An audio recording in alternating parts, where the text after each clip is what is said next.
Hi everyone, welcome back to my channel Telugu home foods and welcome back to one more video. ఈ వీడియోలో చాలా టేస్టీగా పిండి కూరను ఎలా చేసుకోవాలనేది చూపిస్తున్నాను. వీడియోని ఎక్కడ స్కిప్ చేయకుండా చివరి వరకు చూసేయండి. ఈ కర్రీని ప్రిపేర్ చేసుకోవడం కోసం పిండి కూరని ఒక 2 కట్టల వరకు తీసుకొని నీట్గా వాష్ చేసుకోవాలి. వాటర్ని బాయిల్ చేసుకొని అందులోకి కొంచెం పసుపు వేసుకొని ఈ ఆకుని క్లీన్ చేసుకొని తీసుకోవాలి. తర్వాత దీన్ని సన్నగా కట్ చేసుకొని పక్కన పెట్టుకోవాలి. ఇప్పుడు కర్రీని ప్రిపేర్ చేసుకోవడం కోసం స్టవ్ మీద ప్యాన్ని పెట్టి అందులోకి ఆయిల్ వేసుకోవాలి. ఈ ఆయిల్ బాగా హీట్ అయిన తర్వాత ఇందులోకి తాలింపు గింజలు వేసి ఫ్రై చేసుకోవాలి.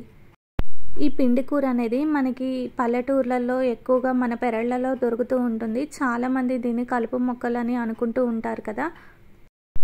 దీనివల్ల హెల్త్ బెనిఫిట్స్ చాలా ఉన్నాయి. కిడ్నీలో రాళ్ళు ఉన్నవారు రెగ్యులర్గా ఈ కర్రీని తినడం వల్ల కిడ్నీలో రాళ్ళు అనేవి కరిగిపోతాయి. అలానే మోకాళ్ళ నొప్పులు, కీళ్ళ నొప్పులు ఉన్న వాళ్ళకు కూడా ఇది చాలా బాగా యూజ్ అవుతుంది. ఇప్పుడు ఇలా తాలింపు గింజలు వేగిన తర్వాత ఇందులోకి ఎండుమిరపకాయలు, వెల్లుల్లి రెబ్బలు, ఆనియన్స్ని వేసి ఫ్రై చేసుకోవాలి. ఇంతవరకు ఈ పిండి కూరని ఎవరైనా ట్రై చేయని వాళ్ళు ఉంటే తప్పకుండా ఒకసారి ట్రై చేసి చూడండి. కర్రీ టేస్ట్ అనేది చాలా బాగుంటుంది. ఈ పిండి కూరలోకి మనం దీన్ని డైరెక్ట్గా చేసుకోవచ్చు, లేదు అనుకుంటే తోటకూరను కూడా కలిపి చేసుకున్న కర్రీ టేస్ట్ అనేది బాగుంటుంది. ఇప్పుడు ఇందులోకి కొంచెం కరివేపాకు వేసుకొని ఆనియన్స్ బాగా మగ్గిన తర్వాత ఇందులోకి మనం కట్ చేసి పెట్టుకున్న ఈ పిండి కూర మొత్తాన్ని వేసుకోవాలి. ఇలా ఆకు మొత్తాన్ని వేసుకున్న తర్వాత మొత్తాన్ని ఒకసారి బాగా మిక్స్ చేసుకొని ప్యాన్ మీద మూతను పెట్టి ఆకుని మగ్గనివ్వాలి.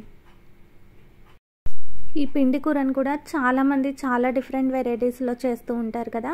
ఈ వీడియోలో నేను చూపిస్తున్న విధంగా ఒకసారి ట్రై చేసి చూడండి. చాలా టేస్టీగా ఉంటుంది.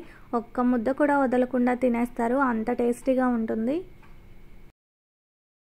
ఇప్పుడు ఇందులోకి పసుపు వేసుకోవాలి. పసుపు ఒక 1/4 టేబుల్ స్పూన్, సాల్ట్ వేసుకోవాలి. సాల్ట్ ఒక 1 టేబుల్ స్పూన్ వరకు వేసుకున్న తర్వాత ఈ ఆకు మొత్తాన్ని బాగా మిక్స్ చేసుకొని దీన్ని పూర్తిగా మగ్గనివ్వాలి.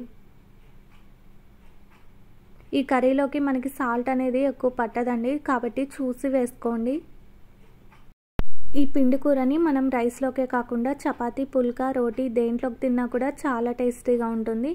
కొంచెం సేపటి తర్వాత మనకి ఆకు పూర్తిగా మగ్గిపోతుంది కదా. ఇప్పుడు ఇందులోకి మనం కారంని వేసుకున్నాం. కారం ఒక 1.5 టేబుల్ స్పూన్ వరకు వేసుకొని మొత్తాన్ని కలిపి పచ్చిపోయే వరకు ఒక 2 మినిట్స్ వరకు ఫ్రై చేసుకొని స్టవ్ ఆఫ్ చేసుకొని దీన్ని బౌల్లోకి తీసుకొని సర్వ్ చేసుకుంటే ఎంతో టేస్టీగా ఉండే పిండి కూర అనేది రెడీ అయిపోతుంది. వీడియో నచ్చినట్టయితే తప్పకుండా ఒక లైక్ చేసి మీ ఫ్రెండ్స్కి, రిలేటివ్స్కి షేర్ చేయండి. ఇలాంటి మరిన్ని టేస్టీ రెసిపీస్ కోసం తెలుగు హోమ్ ఫుడ్ ఛానల్ని సబ్స్క్రైబ్ చేసుకొని పక్కనే ఉన్న బెల్ ఐకాన్ని ట్యాప్ చేసి ఆల్ అనే ఆప్షన్ని సెలెక్ట్ చేయండి. అలానే ఇన్స్టాలో కూడా తెలుగు హోమ్ ఫుడ్స్ పేజ్ని ఫాలో అవ్వండి. లింక్ కింద డిస్క్రిప్షన్లో ఇస్తాను. Thanks for watching.